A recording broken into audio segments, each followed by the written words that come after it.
د هلمند ولایت والي الحاج مولوي عبدالرحمن مسلم کندوزي صاحب په داسې حال کې چې د دې ولایت د کرنې او اوبو لګولو او مالدارۍ ریاست رئیس الحاج مولوي نیاز محمد وهاج هم ورسره ملتیا کول، د کرنې او اوبو لګولو او مالدارۍ سرپرست وزیر سره د یوې جلا لیدنې په ترڅ کې هلمند کې د نوو پراختیايي پروژو منظورولو، د زراعت په برخه کې پانګوالو ته د زمینې برابرولو او د زراعت د خالصه ملکیتونو څخه د مؤثرې ګټې اخیستنې ترڅنګ پر بېلابېلو موضوعاتو بحث او خبرې وکړې. د یادې لیدنې په ترڅ کې کرنې وزیر صاحب هلمند ته د 6.3 میلیونه افغانیو په ارزښت د 214 جریبه د انارو اصلاح سوو بڼونو د جوړولو هوکړه وکړه. کرنې وزیر صاحب وویل چې دغه بڼونه به د اوبو د قطرې سیستم په توګه په مسلکي ډول د هلمند ولایت ځمکوالو ته په بلا عوضه ډول جوړیږي چې د اړتیا وړ نیالګي، د ځمکو جوړولو مالي مصارف او د قطرې سیستم ټول اړین توکي پکې شامل دي.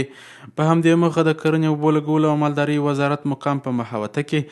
د هلمند ولایت والي صاحب، کرنې، اوبو لګولو او مالدارۍ وزیر صاحب، د هلمند کرنې رئیس صاحب او د وزارت مقام نورو لوړپوړو مسؤلینو د قطرې سیستم له هغې ننداریزې قطعې څخه لیدنه وکړه